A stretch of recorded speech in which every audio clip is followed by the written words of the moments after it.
When you think about all these faces of disability and how many of us have experienced most, if not all, these faces, tell me, do you get a little angry sometimes? Give me an uh-huh. Get a little frustrated sometimes? All right.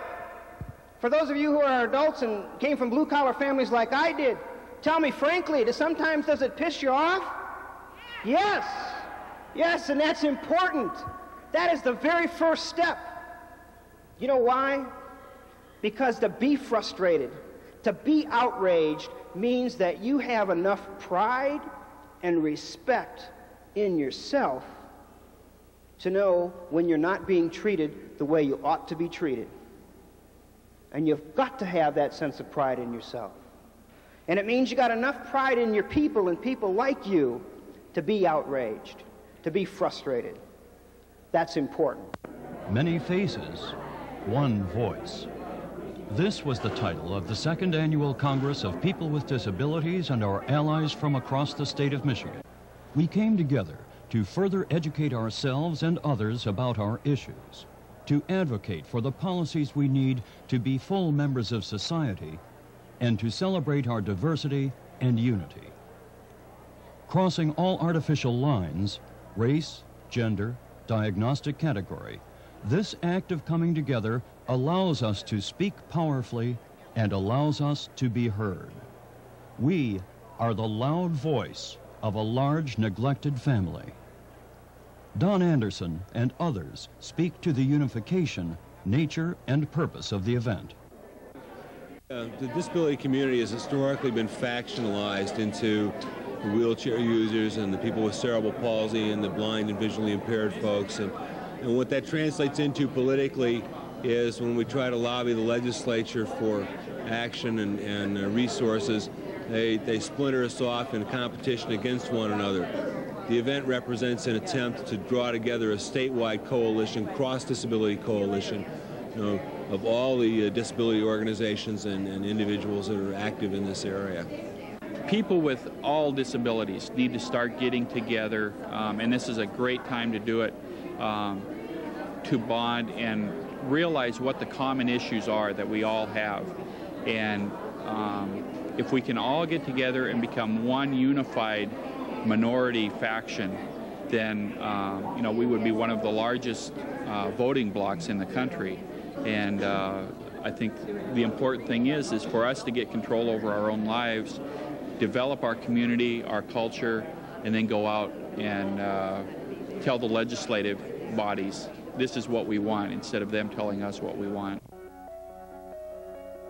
There were 21 different empowerment workshops at the event 1991 and 10 issue-oriented caucuses. The plan to educate us all and expose us to the challenges ahead was well implemented.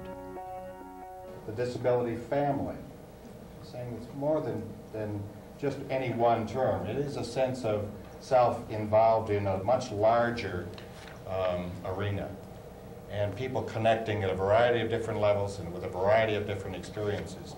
And she really said that the role of the non-disabled, there really isn't any difference, because it's not about having a disability at all. It's about how you believe it is to have a disability. And if you can empathize, if you can share, if you can participate, extend yourselves, get out of that expert thing that we all develop, and connect, then you can work in the movement. You can be a part of this culture. One thing we have to realize, in order for us to create change, we have to work together. We have to be committed to one another.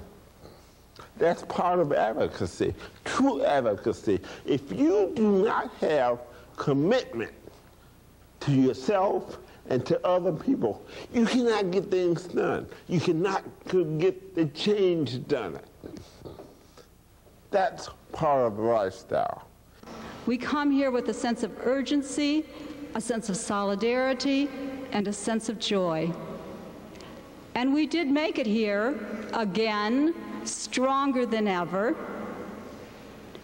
And everything in our lives that we've done so far are things that people told us we could never do. And I have no reason to think that we're going to stop now. So we will educate and advocate and celebrate. And tomorrow we will be a mighty sea of faces with one thunderous voice marching to advocate for our needs. But when the march is over, we must do much more than find ourselves at the end of Michigan Avenue. We must be ready for a journey that will take us to every city hall, to every county building, to every transportation committee, to every school board in every city and town that we come from. All of you have convinced me that tomorrow our governor and everyone in our state legislature will know there is no typical face of disability. Disability's face is yours. We talked to several participants and asked directly what their needs are. Too often we look at the problems people have and not the contributions that they can make. So I guess I would just really like to see, you know, good legislation and start changing the attitudes of people. I want to be able to just get up, get in my car and go where I need to go, or at least have accessible transportation to where I can do that. And they don't have that where I live. The nearest bus stop is 2 miles. Hopefully make some changes, get rid of some of the disincentives, make it easier for the disabled people to find work, to keep work, and not only work, but work that pays well. You know, making everything equal so we can get a job, you know, there isn't discrimination. You know, people need food, they need a home. They need group, you know, group home and support. They need support and everything, love, everything. And that's why I'm here, to learn more, to become educated, and to let Governor Engler know, since he couldn't be here today, what are the problems and where should we go? It's our feeling that we can't create policy and program in a vacuum. You can't ignore 1,000 people with disabilities and their advocates marching down to the Capitol, and you won't be able to ignore all the people who have learned information about how to advocate for themselves and others.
Individuals.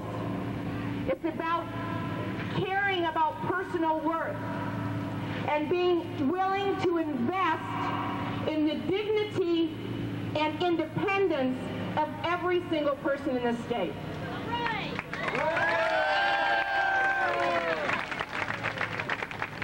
Community. Now that's great if the services were there. Now all they're offering me is an adult foster care for him and no therapy. This is the impact these cuts are having. I'm just fighting for the future of my son. Is that too much to ask for? No! Thank you. I just want to say that all we want are choices. And we need to start from that point, and I want you to say choices.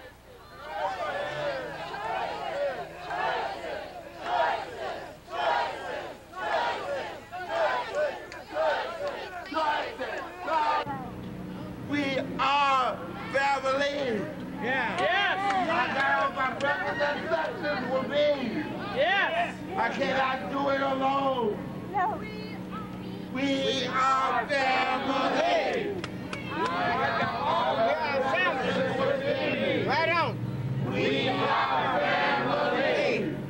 I got all my brothers and sisters with me. We look to the future as we build on the past. With our eyes on the prize, we won't compromise till we're free at last. The future is ours. Think about it.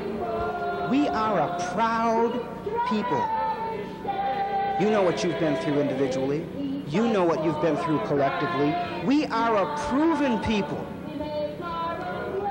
Ladies and gentlemen, I submit to you that together we are an unstoppable people.